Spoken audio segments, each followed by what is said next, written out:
Quand même, on voyait des images de concerts. Ange, Christian Descamps. Combien, depuis 1969, combien de concerts? J'en sais rien. Près de 5000. 5000 concerts. Je sais pas, j'ai jamais compté. J'ai toujours compté sur le public. Oui. Mais pas sur mes doigts.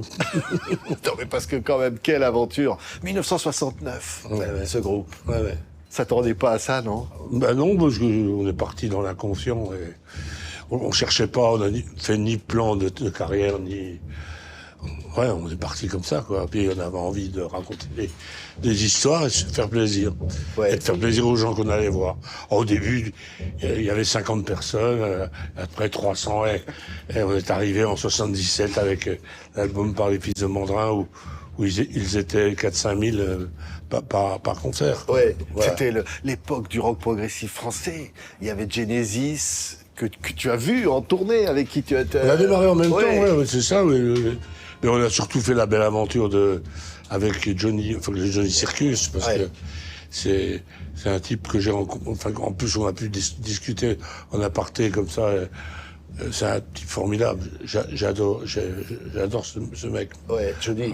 Ouais. Et- J'écoute pas forcément sa musique, mais j'étais fasciné par le personnage. Ouais, donc là, on est quoi, en 72? Et il dit à Ange, venez avec moi pour l'aventure du Johnny Circus. On va y avoir des acrobates, un cirque. Ouais, on fait tout ça, ouais. On a fait l'audition au Golf Draw. C'est grâce à Henri Leproux, à l'époque, et puis, le producteur de la tournée a dit à Johnny, de toute façon, ces types-là, ils feront pas 4 jours devant toi. Et on a fait 63 jours. Et pourquoi il disait ça? Pas 4 Parce jours. que c'est ce qu'il se disait dans toutes les tournées. Quand il dit à Johnny, tu verras, devant toi, ils feront pas un pli. Bon, c'est vrai qu'il y en a certains qui ont parti un peu plus tôt que prévu, quoi. Mais nous, non. Et on a été en plus les seuls à être payés. Ah oui, parce que c'était une faillite, ce C'était truc. une faillite. Ouais. Et il donnait le brave, celui de la famille du raton, là, comment s'appelait-il, qui était le comptable de la tournée, Ouais. et qui prenait l'argent par poignée, et qui nous payait comme ça. Tenez, comptez, et puis c'était du n'importe quoi, je crois, Ouais. l'organisation, quoi. Et puis il y avait Dadette Walkman qui était là, qui amenait des lignes pour Johnny. Ouais. Des lignes de trucs. Ouais, non, mais les chemins de fer. des chemins de fer, ouais. Pour des directs Paris-Monaco, hein. Alors c'était difficile pour lui. Nous on s'en est sortis. Ça nous a vraiment aidés. On a eu vraiment, ça nous a permis d'acheter du matériel, de partir encore plus fort. Et ce type était gigantesque et d'une générosité. Et puis c'était un malin, enfin, un type qui faisait des farces à tout le monde. Et il se plaisait à emmerder entre guillemets, hein, Ah ouais. le monde, quoi. Ouais, je veux dire, il aimait. Oui, chahuter, plaisanter. Ouais. Et moi, quand mon fils est né le 4 août 72, on était à Mont-de-Marsan, il a payé le champagne, il m'a félicité, enfin, alors qu'on n'y avait rien dit, il l'a su par la bande, enfin. Ouais, c'est un type. Et il m'a dit, tu sais, un coup on a discuté derrière le cirque, et il arrive avec sa moto, et puis on casque intégral, enfin, bon, et puis il vient vers moi, puis il me dit, mais t'as pas vu Franco, c'était son secrétaire, il a pas les clés de la caravane pour boire un coup. Alors, t'as une binousse, toi, t'as une bière. J'ai dit, oui, je t'en donnais une. On va dans une caravane. Enfin, on sort, après on s'installe sous un parasol et on discute. Et là, pendant 3 quarts d'heure, il m'a raconté sa vie. Parce qu'on était que les deux. Et là, il m'a dit que ça l'emmerdait de s'appeler Johnny Hallyday, qu'il aurait aimé, et Jean-Philippe Smet, et il aurait aimé faire du cinéma et être acteur. Et c'est ce qu'il va faire. Il l'a jamais fait, quand même. Oui, mais bon. Oui, mais il n'a pas pu, à cause de cette légende, à cause et du public et ce qu'il représentait, il n'a pas pu faire, quoi, je veux dire.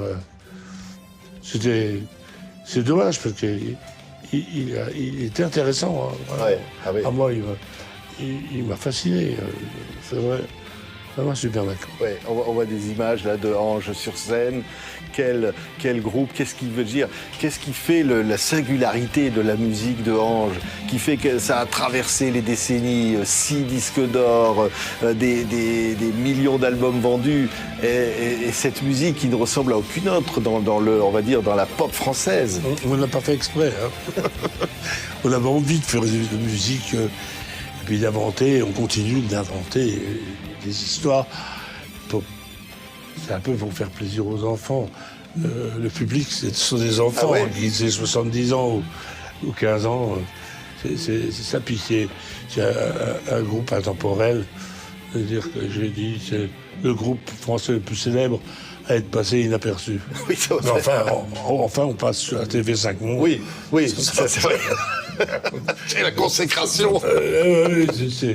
Non mais c'est vrai que on a privilégié le formol au format. Parce que ça dure. Comme ça dure. Oui, mais c'est vrai que ça dure.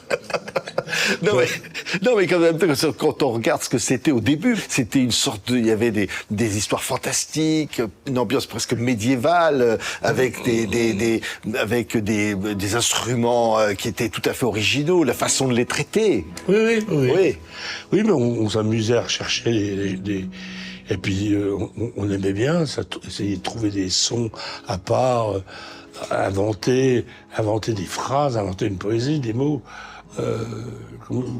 On le dit toujours d'ailleurs, je le dis encore ce soir, bienvenue dans le monde angélique, là où les mots et les notes font l'amour, là où le rêve est à rêver. Parce qu'un rêve doit toujours être à rêver. Ouais. Il ne doit pas se réaliser, sinon c'est plus un rêve. Alors donc on trimballe nos rêves comme ça, de ville en ville, de festival en festival, et puis c'est beau. Ouais. Je trouve que c'est tout simplement beau. Le public, c'est une grande rencontre, hein, comme le chantait si bien Barbara, ma plus belle histoire d'amour, c'est vous. Enfin, c'est vrai que les gens font des kilomètres pour venir nous voir, et c'est formidable. Ouais. Moi, je me souviens de ces gens-là, qui étaient un tube avec cette chanson de Brel. Et Brel, là, comment il avait, à l'époque, il avait su ça, il avait écouté cette version-là. Oui. Parce que on peut pas chanter une chanson si on supprime un couplet. Bon, on n'a pas le droit. En édition, on n'a pas le droit. Donc, on est obligé de lui demander, par l'intermédiaire de son éditeur. Et à l'époque, c'était la mère de ses enfants qui s'occupait de l'édition. Et on a reçu une lettre comme quoi il était enchanté et qu'il se sentait maintenant comme un auteur-compositeur. Ah oui? Donc il a été fier que Ange chante ces gens-là. Voilà. Alors qu'il détestait David Bowie et Amsterdam. C'est vrai? Ah oui, il a dit à Antenne 2 à l'époque, c'était un beau compliment. Ouais. Oui, et cette version était incroyable. Comment Christian, l'idée de reprendre ce titre et d'en faire une espèce d'hymne pop-rock. Ça s'est fait que... Pardon. Ça s'est fait comme ça, hein, je veux dire. Au départ, on voulait faire Regarde bien petit, regarde... et puis, on n'arrivait pas à trouver l'arrangement. Et après, on s'est dit... mais il a un blues. J'ai écouté ces gens-là et j'ai dit, c'est du blues. C'est vrai. Et donc on a fait un blues rock avec deux accords qui comme ça, qui se lamentent, qui amènent. Et puis ce texte qui est formidable, et avec tous les défauts du monde qu'il y a dedans, les défauts humains. Et il avait vraiment une vue sur les gens qui étaient... Bon, mais j'ai jamais rencontré, dommage. Ouais. Dommage. Mais ce qui est fou dans Ange, c'est cette poésie, cette folie que permettent les mots de la langue française aussi. Oui, bah oui. Émile Jacotet, enfin, tout ce qui va suivre. Et les légendes, au fond, le rêve qu'offre comme ça. Oui, mais... Sûr, le petit vieux, Émile Jacotet, c'est venu... Au départ, on avait l'idée d'un album sur les légendes qu'on avait appelé provisoirement le livre des légendes. Parce qu'on pensait au livre de la jungle, on s'est dit, bon... Et puis finalement, c'est une petite cousine à moi qui a trouvé ce personnage dans un petit village de Haute-Saône, où j'avais pas mal de gens de ma famille, d'ailleurs. Et puis, on s'est aperçu que sur l'Est républicain, toutes les semaines, il racontait des légendes. Et donc, on me l'a présenté, il a prêté sa voix, et il a été formidable. Et on lui a demandé si on pouvait appeler l'album Émile Jacotet. Puis il dit, mais personne ne me connaît. Non, on va vous connaître. Pas de problème. L'idée, c'était de rendre célèbre un anonyme, quoi. Et on a réussi. On a réussi. Ouais. Parce que ce mec est devenu vraiment une... Oui, c'est vrai. Et je pense aux pochettes des vinyles, je pense aux dessins qui les ornaient, je pense à tout ça, qui a accompagné les vies comme ça, le public, c'est vrai, qui s'est reconnu dans Ange. Oui. Et c'est quelque chose de... C'est un phénomène social, sociologique. Enfin, c'est vraiment dans les classes, dans les lycées, ils gravaient sur la table Ange les titres. Il y avait des graffitis de l'époque. Enfin, je veux dire, ils écrivaient sur les sacs en cuir, refaisaient les dessins des pochettes. Et il y avait des types extrêmement doués qui faisaient de la copie remarquable. Et oui, ça a fait vraiment un truc. Et c'est pour ça que j'ai toujours été un peu... j'ai trouvé dommage de passer sous l'été noir, enfin on dit, de passer un peu inaperçu après, parce qu'on a toujours joué, on est allé jouer au Japon, en Russie, aux États-Unis, au Mexique, toute l'Europe, enfin, et en français. C'est-à-dire on chantait exactement comme on va chanter la soir. Ouais. Ouais, et comme le prochain album, Cunégonde, oui, arrivera, oui. Ça continue toujours au fond. Cunégonde, oui, ça peut pas s'arrêter, Ange, c'est un truc qui est... Ben non, il faut pas. Si ça s'arrête, il y en a qui vont mourir. Hein. Ah oui, non, mais c'est la plus belle histoire de ma vie et de notre vie. Enfin, je veux dire, quels que soient les musiciens qui sont passés sur le bateau, et qui sont descendus pour des raisons X ou Y, mais c'est vraiment un lieu de plaisir, quoi, je veux dire.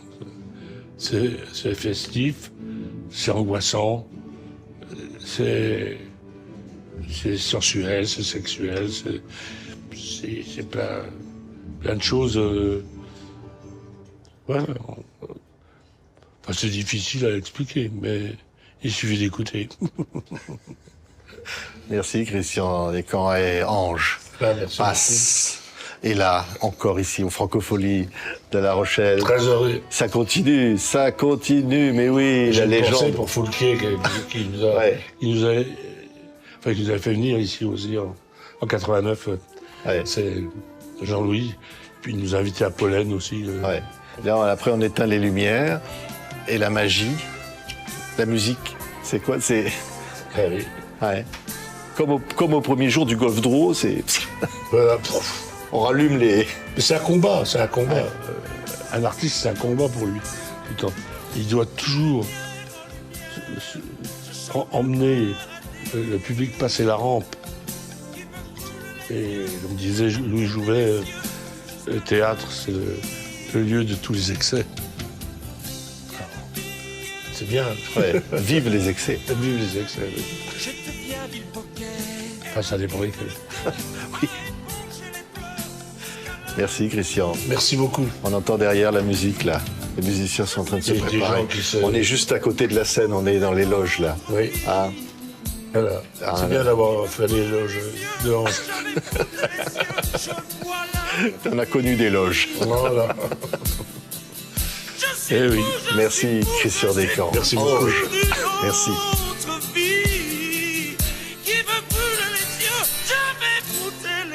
Je bois l'infini.